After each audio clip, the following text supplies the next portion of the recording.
Hi everyone, thanks so much for listening to another episode of Dogman Encounters Radio. I'm Vic Cundiff and I'll be your host for the show. Before we bring on tonight's guest, if you've had a Dogman encounter and would like to speak with me about it, whether in private or on the show, please go to dogmanencounters.com and submit a report. I'd love to hear from you. If you've had a Sasquatch sighting and would like to be a guest on Bigfoot Eyewitness Radio, please go to bigfooteyewitness.com and submit a report. All right, let's bring on tonight's guest. Tonight's guest wishes to keep her identity anonymous. With that in mind, we're going to call her Emily. Emily, welcome to the show. Thank you, Vic. Oh, you're welcome. Thank you for your time. Thanks for coming on. We appreciate it. Emily, please give us a brief bio on yourself. Well, I live in the state of Ohio in a city area, and since I was a young child, I've been able to be in touch with things that are unexplained by people, and I've quickly learned, even as I was young, that you just can't share things with people, even things that you think other people would find helpful. You just can't. People like to remain ignorant, and they want you to remain ignorant to a lot of things happening around you. And I don't know why I'm sensitive to these things. I don't know why certain times things come to me or things happen. I've had it happen where I was young, and just a handshake or hug from anybody sets off some kind of overwhelming, almost kind of like a tidal wave of emotional connection. And instead of, bringing about and talking to that person, the one time when I was younger and I did ask a question to somebody, they responded very rudely to me. So I've been very sensitive to things. As I've gotten older, I've become fascinated with Bigfoot and Sasquatch just from movies I've seen or certain comics, and I've grown to find out that it's real and it's in your backyard. If you live in the country, that is. I've never known of any other type of cryptid. However, when it does come to things that are paranormal, I do believe in that for my own reasons, as I've stated. You just told us about the responses you've gotten when you've tried to talk about your encounters around people. Unfortunately, your husband likes to make fun of you when you try to do that. Is that a big source of frustration for you? Yes, it is. It is a lot. He's a good man, he's a good father, and a good husband. It's just when it comes to that, when it comes to me being sensitive to things around me, things of the paranormal, or even with these cryptid encounters I've had, I've learned not to share them with anybody.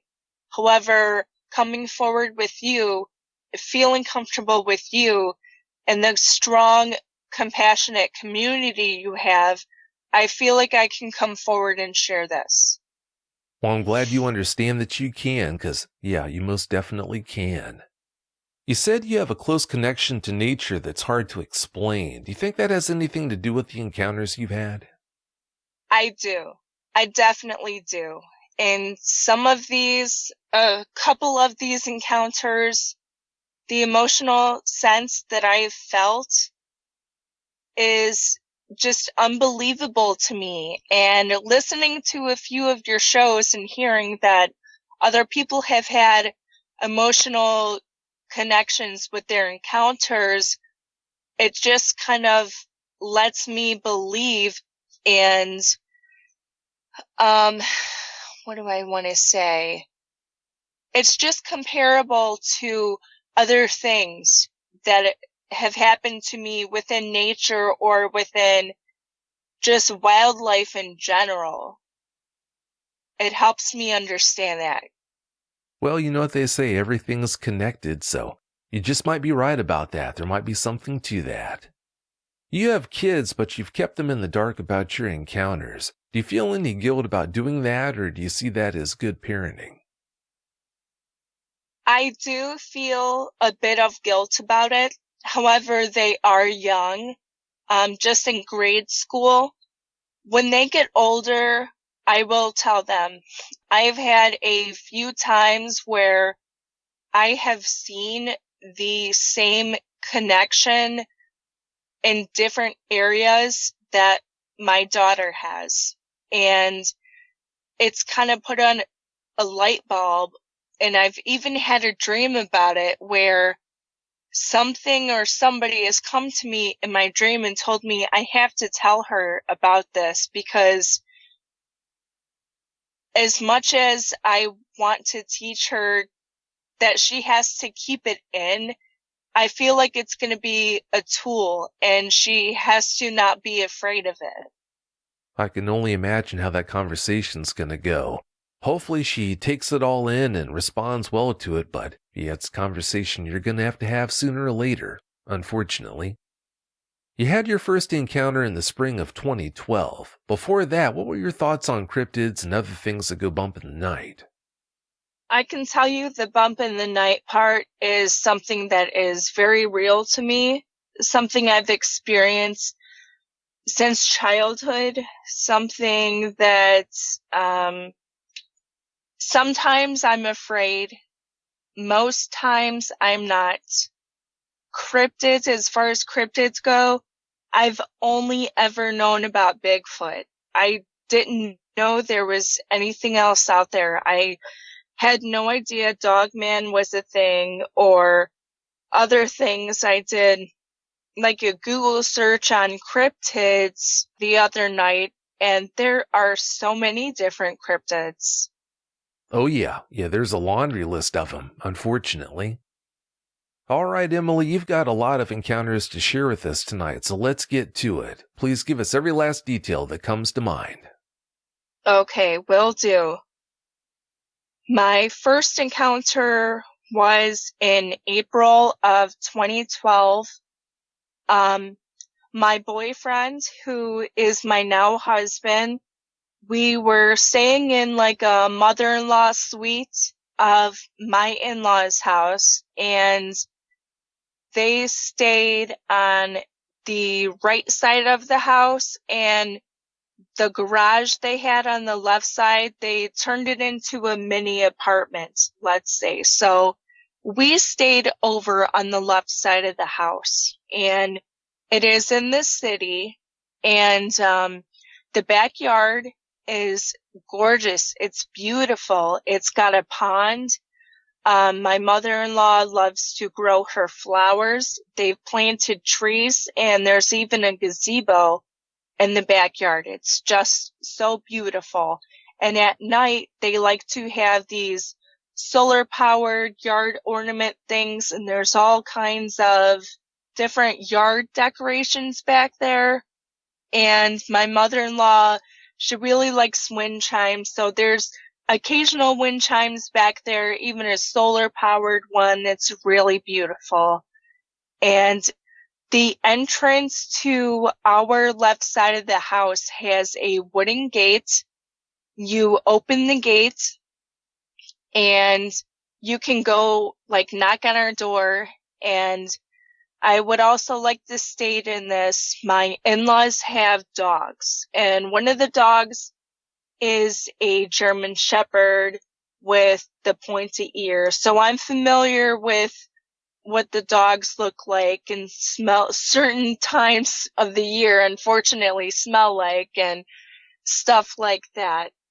So, like I said, this happened in April of 2012, and it was around the first or second Saturday. I can't recall that far back, but my boyfriend and I, we were having a house party, and it started around 10 p.m. and we had a decent amount of friends who came, and they were coming and leaving as they pleased. And there would be small groups of us who would go outside for a cigarette break. And so it was around 11:30.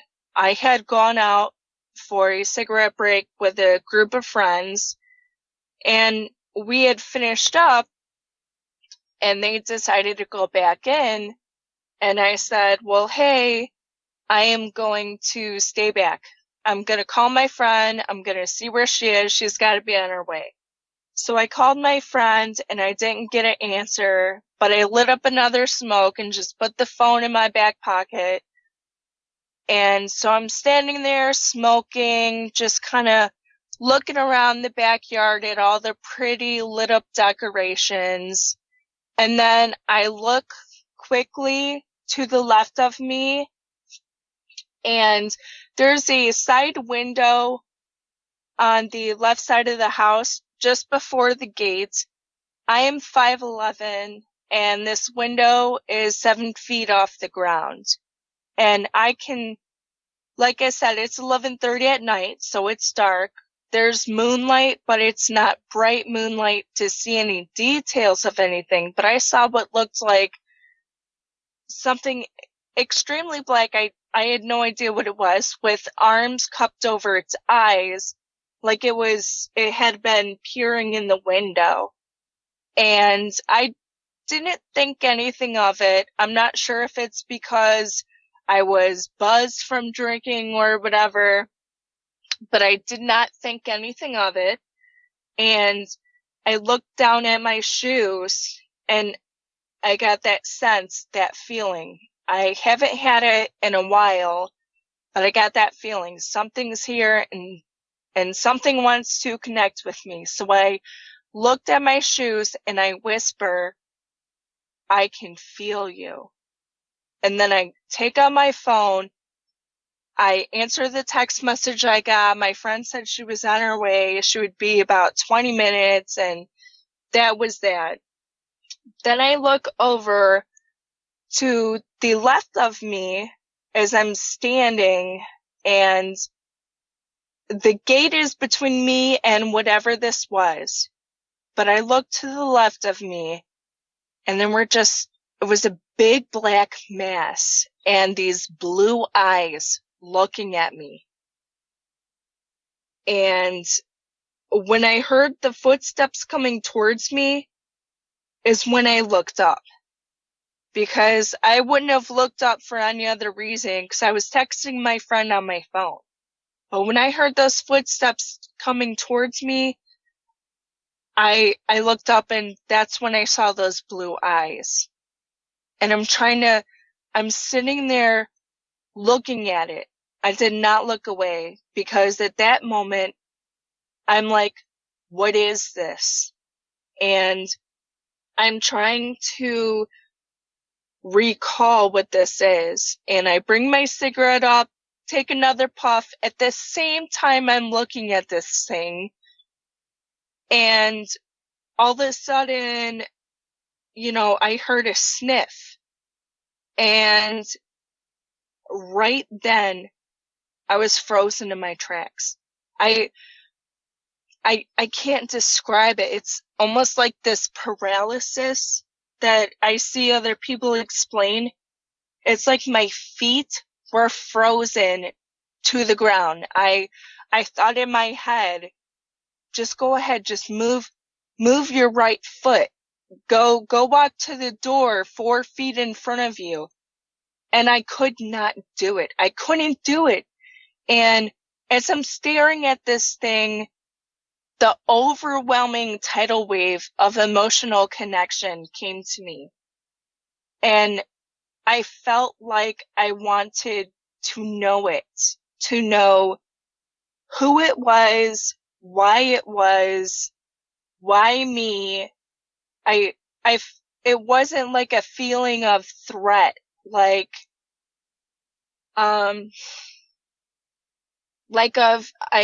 say threat. At the same time, I feel like whatever it was going to steal me and take me from where I stood. And I was scared because I could not move my feet. But I did not feel like it wanted to bite me or rip me apart or anything.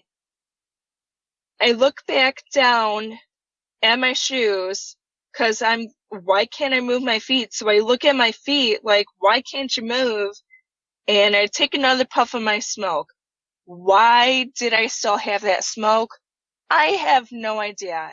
I don't really know if it was like a comfort thing to have something in my hand. I have no idea. And played off like the whole thing wasn't a big deal, and because everyone around me is suppressing things of the unknown, I was probably trying to brush it off myself and continue smoking, continue with my night. But that's not what happened. I look back over at the thing, and I swear to God, it did not skip a beat on staring at me. So as I was staring back, I was trying to make out the outline of this thing. All I could see was a black mass with blue eyes, pointy ears at the top of its head, and broad shoulders. I could not make out anything. There was no smell. There was nothing. And then I saw an ear twitch. And I kept staring at it, just a wheel turning in my head, just trying to think of what's going on. And I'm like, that ear twitch was just like my in-laws' German Shepherd. What is going on here? Does it smell like a dog? I couldn't see any features of it being like a dog. I couldn't see a muzzle or anything else. What is happening? What's going on? And I'm thinking to myself, okay, whatever this thing is, like I said, I'm 5'11". Whatever this thing is, the eyes are 8 feet off of the ground. So whatever it is big, and I should probably get away. So I look down at my shoes again, and I'm measuring the distance to the door in front of me, which is 4 feet ahead of me, and the gate standing between me and this thing was only 3 feet away, and it's one of the wooden gates with like the metal latch on the outside. So I almost felt like it knew I was plotting my escape, and I was frustrated because I kept looking at the gate, looking at the door, looking at the gate, but I couldn't move my feet. Why can't I move my feet? And then it sounded like something from a creepy, scary movie. I could hear that metal latch slowly going up, and I'm thinking in my head, whatever the heck this thing is, it has fingers to be lifting the latch of the gate extremely slowly. And I don't know why, but then I moved my feet. Okay, I moved my feet. I ran. I don't want to say run because it was 4 feet in front of me, but I sprinted swiftly to that door, and so fast I threw my entire body into the door. So much so that I ran into the wall that's behind the door, behind the entrance, and I took some deep breaths, and then as I was slamming the door closed, I could see it running away. And whatever it was huge and black, and I still could not make anything out. I didn't want to. Slamming a door happens fast, so I couldn't really make out any details. I slammed the door and I locked it, and I push against the wall, and I have my arms against the wall, and I'm breathing heavy, and I guess I had all of the descriptions of fear that a person would have with large eyes and just pale skin, like, because one of my boyfriend's friends came up to me and said, Emily, what's going on? It looks like you've seen a ghost. Tell me what's going on. And he calmed me down because I was breathing so hard. And he's like, just breathe with me. And he was breathing hard and he was breathing nice, like taking a deep breath. And he's like, what's going on? And I thought you were just outside making a phone call. And I looked at him and I said, you're not going to believe me. And he goes, oh, trust me. I've seen some things. I'll believe you. And I said, no, you're not going to believe me. And he said it again. Tell me what happened. And I said, you're not going to believe me. So he looks at me and goes, well, okay. So he gets a few of his friends and goes, come on, I think Emily saw something outside. And of course, when he goes outside, he doesn't see anything. He closes the door behind him and he kind of laughs and goes, well, I don't know what's got you so shook up, but if you won't tell me, I won't help you. And I said, can you just grab me a beer? Because I lost my buzz and I wanted to forget all about it. I know I can't share anything with anybody because of my previous life experiences. So that happened and that night ended. It was fine. And then I had other little things happen, but no eyewitness encounters of anything. I went on, we got married, we had children, and this is maybe 5 years later, and my best friend and her boyfriend get a house in Munson, Ohio, and that is like 10 minutes outside the Chardon Square, 10 or 15 minutes, I want to say. Her house is on a private drive, and it's a heavily wooded area, somewhere that I would expect some Sasquatch or paranormal or cryptid activity to take place.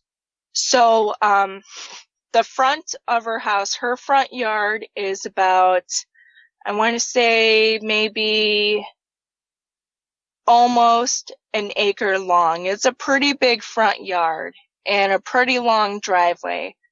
And then the driveway is to the left of the house, and it's like a limestone pebble driveway. And then her backyard is 5 acres of woods. And if you walk through those woods, it'll take you to the Chagrin River. And all of these houses on this private drive have a small thicket of woods in between them, separating each of them. So about 3 days after my friend had moved in, where we took out the lawn chairs and we're sitting in the garage. The garage is to the right side of the driveway, and they don't use their front door a lot. They just open the garage and go through the garage. Probably because it's closer to the entrance of the house and where they park their cars and that. So we're sitting out there drinking coffee. It's gorgeous out there. It's gorgeous. And she moved there, and it was like transitioning between winter, spring. It was like early January when she moved in. So we're sitting there, and I'm like, oh, this place is going to be beautiful in the summer and the fall, and all the leaves changing colors. And so we're just talking about that, her plans of painting their laundry room and such. And all of a sudden we're getting these little limestone pebbles thrown at us, like not like hitting our bodies, but like thrown in front of us, like where we can see. And we look up out into the woods, and I'm going, what do you suppose is doing that? Do you have a lot of kids around here? And she goes, well, I haven't met any of the neighbors yet. She's like, but I do know that there's 3 homeowners over here who have dogs. And the reason that my friend is a bit familiar with the area is because her boyfriend grew up there, and most of the neighbors on the street are the same neighbors he had when he was a kid. So he bought his childhood house. So she's like, I don't really know what's going on. Let's go inside. Well, from then on, I'm starting to notice some activity that's not really normal, like different tree structures. The one time I noticed it looked like a small tree that was just, it looked like something had ripped it off and put it in like a X formation almost. And I said, oh, why'd you guys cut that down? Are you planning on putting like some lawn chairs over there or something? And she goes, no, we just found it like that. And that was that. And then the other day when I went to bring stuff for them, I saw what looked to be the top of the tree with a bunch of naked branches, and it was huge, and it was put over two different trees like a doorway, and that doorway had to have been two of me, and like I said, I'm 5'11", so it was probably about 12 feet tall off the ground. And I just thought to myself, hey, that's kind of weird. Looking at the trees around it, all the other trees were fine. They had the tops to them. But this tree, who knows where the top of it got ripped off, and why was it in the shape of a doorway? I asked her again, did you guys do that? And she said, no, we just found it like that this morning. So I thought, okay. And then I walked up to her front door, and I saw a certain pile of rocks, and I asked her if her daughter made that. I said, that's really cute. She's stacking rocks. And she said, no, we didn't do that. And she goes, that's the first time I'm seeing this. So all these little things get blown off.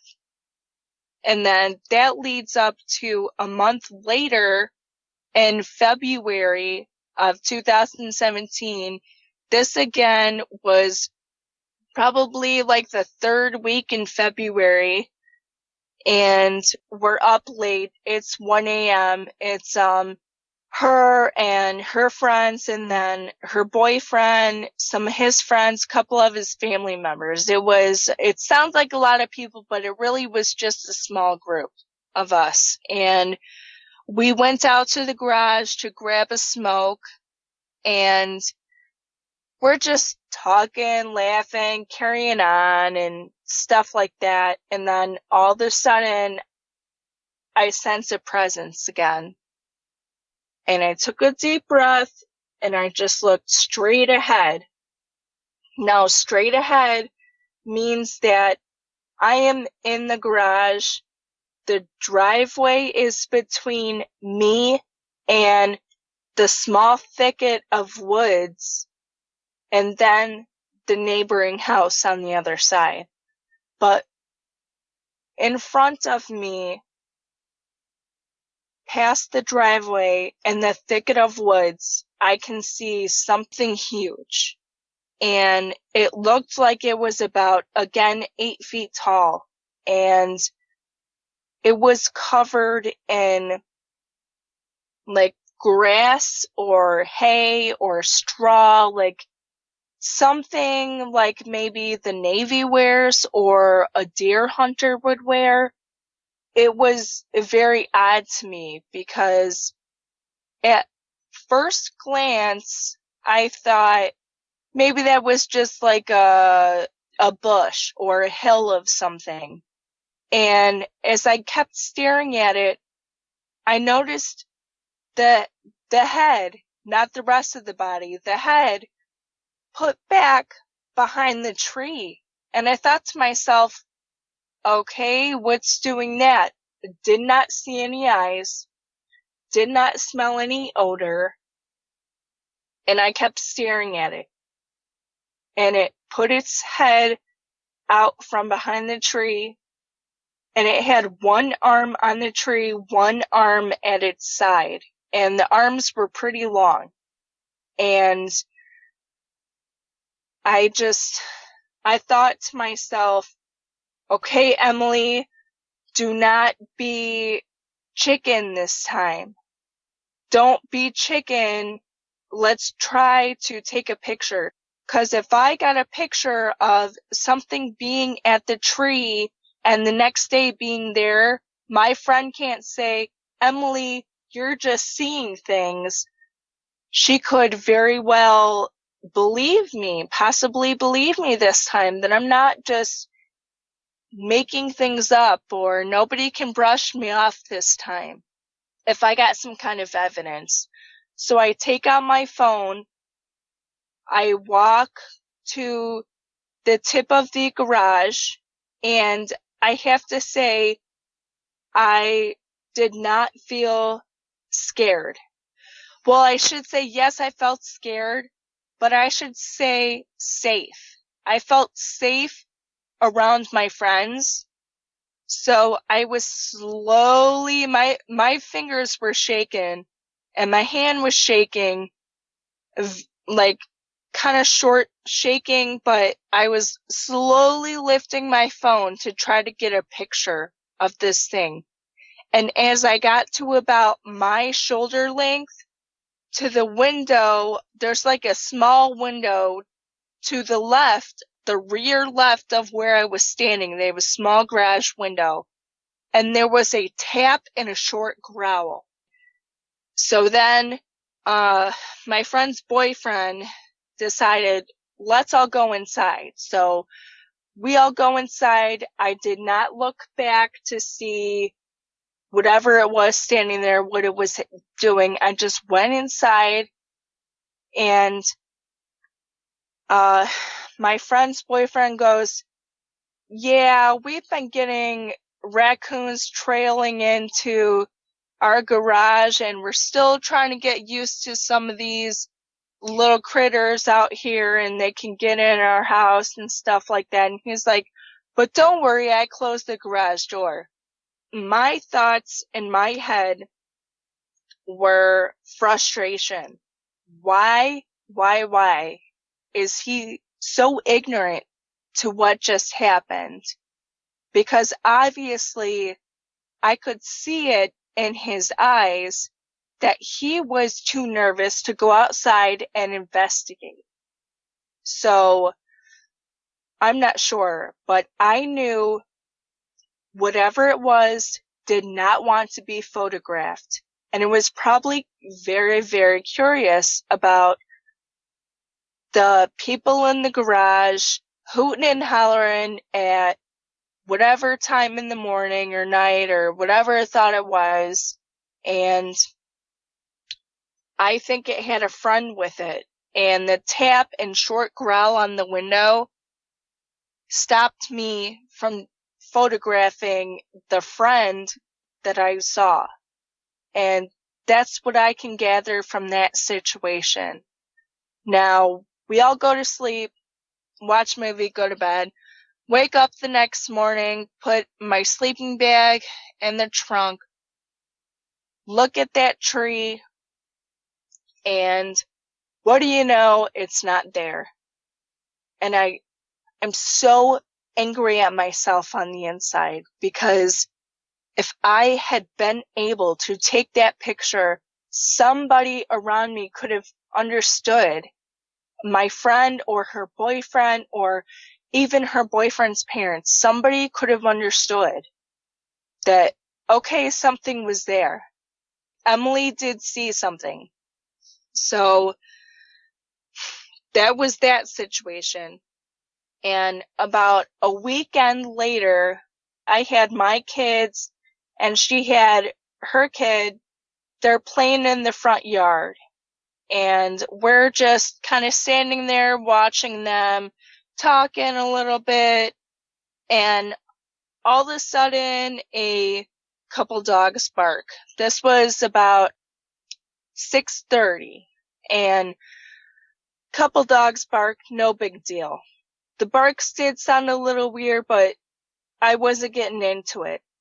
Then more barks and more barks started happening. And I don't want to say that it was a crescendo because that makes it sound louder than it was, but it was really loud. And as I'm listening to these barks, some of these barks they almost sound like a hyena in a way, a short hyena noise followed by a deep bark, like they're just all barking deeply, and some of them sounded different, okay? And it sounded odd. And then to my left, my friend goes, "Oh, and I didn't want to tell her, hey, hey, I haven't been listening to you this whole entire time. So I just looked over at her and I nodded my head and she kept on talking. The kids kept on playing. And I said, "Why are you trying to talk over that barking?" And she goes, "Emily," she's like, what is so funny?" And I said, "You're trying to talk over that barking. You want me to talk back?" I said, "That's not normal." I said, "You have 3 homes on this drive with each one of them having 1 dog. You don't have another street around your street for 3 miles. You have to admit something is wrong." And she smirked at me and looked away. So she keeps talking and I get this real creeped out feeling. And our kids are playing tag, and I look up straight ahead. The street in front of her yard, there's woods on the other side, a great deal of woods in front of that house across the way. And to my surprise, I see amber eye shine through the branches. I couldn't make out anything else. There was no noise, not even noise from birds or from insects or anything. Nothing, just still. And then those amber eyes. And my friend, yet again, she's trying to talk to me. She's like, "Oh yeah," she's like, and I look at her and go, "Yeah, I know, but it's getting late. I think we should go." Because when it comes to my children, just like anybody, whether they're humans, a species of animals, no matter what, we're going to protect our kids. And if that means I stand up, take my kids and walk away, or I confront the person and get ugly, I'm going to take care of my own first. So I rounded up my kids. I said, "Come on, let's go inside." And she looked at me. She knew I was off. I've known this girl for, I want to say almost 20 years now. So she knows me. Okay. She's my best friend. She knows when I'm off. And instead of asking me something right at that moment, she just kind of looked at me and I said, "Okay, kids, give your friend a hug. Let's go. We'll see her another day." And they hug each other and I get my kids in the car, seatbelts and everything. And I go around to my friend and she's like, "Why you acting this way?" And I put my hands on her shoulder and I said, "Take your daughter in the house, lock your windows, lock the door, and close the curtains." And she looks at me weird and says, "Are you going to tell me why?" And I just looked at her and I smiled and I said, "No." And I gave her a hug and said, "I'll call you tomorrow." And that was that. So she waves at me, gets in the house, and as I'm backing out her driveway, I look in the area where I saw the eye shine and it was gone. So honestly, I have no idea about that. And then the other encounter took place 4 months later at my apartment complex in the city. And this is what blows my mind, because I had no idea that I would feel anything or see anything, or I don't know. I just don't know. Like, why this city? And the same with my in-laws' house. Why this city? But I'm getting carried away with myself. So let me describe my complex. So we live in the back part of our complex in our specific building, where if you look out our living room window, you're going to see a small thicket of woods separating us from a church next door. And the thicket of woods has different wildlife coming through, mainly deer. You mostly see different kind of birds, squirrels, deer, stuff like that. One time we've had like a stray cat, and that was the most different thing we've seen there. So, on this specific night, it was around 8 p.m., and I was letting my kids stay up a little bit because not only was it the weekend, but it was the middle of summer, or not the middle, it was the beginning of summer for them in June. So I'm sitting in the recliner in front of the window to look out of, and I'm just watching my kids playing games and cheering them on and stuff, and all of a sudden the hair stands on the back of my neck. The birds had stopped chirping, and my cat jumped out of the windowsill and booked out of that room as fast as she could. And I couldn't turn my head around. But I looked up at my kids. They did not get this creepy feeling. They were still laughing and playing their game. So I took a minute to collect my thoughts, and I thought, I'm going to try to snap another photograph, and I'm going to not be so chicken as I was 4 months prior. And 4 months prior, I told myself I was going to try not to be a chicken, but this time I tried to act fast. I got out my cell phone, pulled up the camera, put it in selfie mode, and tilted the camera to my right so you could see outside the window. And I mean, my fingers are shaking. Once again, telling myself to not be chicken was not as easy as the action itself.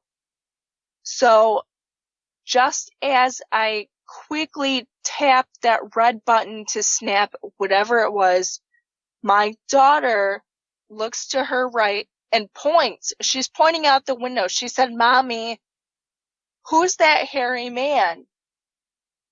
And instead of being scared, she just put her hand down and just kept playing the game with her brother. And at this point, it was like, okay, like, once again, you don't mess with my kids. My daughter knows something's off and wrong, so I stand straight up and turn around. As I turn around to confront this thing, whatever it was, all I can see are branches moving back into place. And I did not smell anything, so I can't tell you if there was any kind of odor, but all I do know is that my daughter noticed it was there, and when I went to look back in my pictures, of course, I can't make anything out. I do notice a black mass, and I showed it to my husband, and he said, "Oh, that's just the area between the tree branches and the bush." And I said, "No, that's clearly something standing over the bush in front of that tree branch, and there's no width in front of it." And he started laughing and said, "Oh, Emily, you and your imagination." And I said, "Yep, you're right." And he's like, "Well, let's all go for ice cream." So that was that. And looking back on it, it doesn't matter if I'm a mother trying to protect my kids. Whatever it was, I knew could have killed me. Because if the birds are too scared to come around, who am I compared to whatever that was standing outside? I do know that in any situation, I would die protecting my kids. But I really sensed that whatever was there could have torn me apart if it wanted to. But whatever it was, probably just wanting to see my children. And when I turned around to look at it, it obviously did not want anything to do with me. So those are my encounters, and it frustrates me that it happens in this city. But I've listened to and read other accounts where they also have things happen in this city. So I can't say that I'm not at fear about it. I'm just more cautious about it and aware of my surroundings. And again, that kind of shows me that my daughter is sensitive to presence of things as well. And she was so calm about it. And that's the other thing I'm still trying to wrap my head around, because I've had different things happen when I was younger and I was calm about it, but describing it to people and watching their emotions get heightened, that's what put some kind of fear into me. And so I never want to do that for her, but it just makes me wonder, why outside of my apartment window? Like, that was, I don't know, it doesn't seem like a place for a cryptid to be, but then again, I'm still new to there being other cryptids besides Bigfoot. So I'll let you guys tell me, but those are my encounters. You told us about how the one was looking at you over your mother-in-law's gate, Emily. How tall is that gate? That gate is about 3 feet tall. Yeah, if it's 3 feet tall, it could have just stepped right over that gate, unfortunately. This might seem trivial, but did you ever notice it looking at your cigarette? Yes, I did. I noticed it look over at my cigarette when I was staring straight at it and decided it was a good idea to go ahead and bring that cigarette up to my lips and take a puff.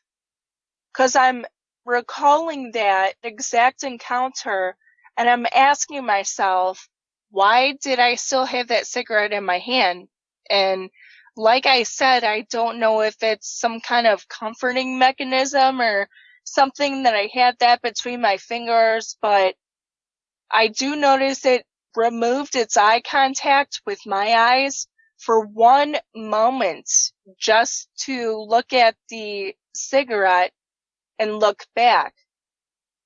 And I wonder if that's why it made that sniff, because of the smoke from the cigarette. If it didn't like it or something. I'm not quite certain. Well, if I had to bet, I'd bet that it liked the smell of that cigarette smoke. Do you think that first encounter would have been much easier to deal with if it wouldn't have opened that gate latch the way it did? Yes. When I made eye contact with it, I knew it wanted to take me from where it stood, but if it didn't open the gate latch, I wouldn't have been so creeped out. And like you said, it's like a short gate, so why didn't it just step over the gate? I don't know, it really got a rise out of me if that was its goal, because that slow lifting of that metal latch, it really creeped me out. Oh, I'm sure it did. And yeah, that's exactly why it didn't step over the gate. It knew that by working that latch the way it did, that it would freak you out. They know how to push our buttons, unfortunately. When you had the encounter in your friend's garage, you said you tried taking a picture but didn't have any luck doing that. Was there enough light around the creature for it to have shown up well in a picture if it would have posed for you? Probably not. The garage was obviously lit. However, it was 1 a.m. and it gets very dark out there pretty fast where all the woods are and such. So even though I was trying to get a picture, it wouldn't have turned out. I really wanted to believe that it could have, but I don't think that it would have. Well, these things don't photograph well, so even if it would have posed for you, the pic probably wouldn't have turned out well, so don't be too hard on yourself. Did that growl you heard by the garage window sound more like a canine or a primate? Canine. Canine. Because again, my in-laws have their big dogs, and I've heard the short growls the German Shepherd makes when you're playing tug of war with it and stuff, and they get carried away growling and just in a playful mode. It definitely was not playful. And I've heard these dogs bark at mailmen and stuff like they think they're a threat and get pretty scary. And that's the kind of growl I heard, like a short growl, like, get away from my home. That's the kind of growl it was. Yeah, that's a pretty unmistakable sound. When you saw the amber eyes looking at you and your friend from across the road that day, how close were they to you? Well, like I said, her front yard is about like an acre, and we were playing like, I would say a half acre, and that front yard is where we stood with our kids playing. They weren't going into the street, but we were well into the front yard. Speaking in feet, I want to say probably 20 feet in front of me where I stood at that moment. Ooh, that's pretty close. When your daughter told you about the hairy man she saw looking in your apartment window, did you ever ask her to give you a better description of what she saw? Yes, I did.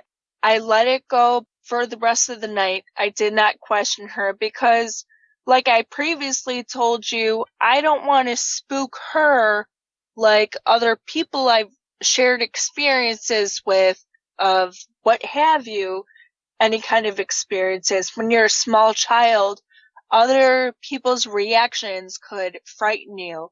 And at that night, while I was collecting my thoughts and everything else, I didn't want to spook her. I wanted my own emotions to be able to calm down. So I waited until the next day, and after dinner, they were coloring, and I asked her if she could color a picture of what she saw. And she looked up at me and smiled and said, "No, he was too ugly. And I only like to draw pretty pictures." That was her response. And I said, "Well, can you tell me, did it have ears? Did you see a tail? Did you see hands?" And she said, "It looks like Grandma's dog." And I kind of froze in my tracks a little bit. And I said, "Did you see any teeth? Did you see any eyes?" And she said the eyes were black. I didn't see any color. That's what she told me. And she said, "Why are you asking about this?" And I said, "Just because you saw it and I didn't, and I want to see if I know who it is. That's all." And she said, "Oh, okay," and just kept coloring. And I left it to that, because if she is asking me what my response is, some kind of emotional response is arising in her, and I really don't want her to get that way. No, I can understand that. No, that makes good sense. But having said that, Emily, it's time for us to get out of here. But before we do you have any closing comments you'd like to share? I want to thank you for having me on the show and for making me feel comfortable and for letting me be able to share this. And You're a great, amazing host, and you don't give any interruptions. You want to make sure I feel comfortable, and that's not something I feel when I'm explaining things. And all I did was listen to a few of your shows, and I could sense that you were a genuine person, and that's when I contacted you. And I want to say, for anybody else out there who is like me and has had feelings and emotions and extreme compassion for different things in their life, and even a Dogman or Sasquatch encounter or what have you, do not be afraid to contact Vic, because speaking about those encounters has really helped me. It's helped me in more ways than one. And like you said, Vic, speaking about it on the show is going to help me a lot in more ways than I know even now. But just speaking to you in general has really helped me. So thank you very much. Oh, you're welcome. I'm just glad to be able to help out. Well, having said that, Emily, I want to thank you so much for coming on and sharing those experiences with us. I really appreciate it. Thank you. Oh, you're welcome. Thanks again so much. Have a great night. If you've had a Dogman encounter of your own and would like to speak with me, whether in private or on the show, please go to dogmanencounters.com and submit a report. I'd love to hear from you.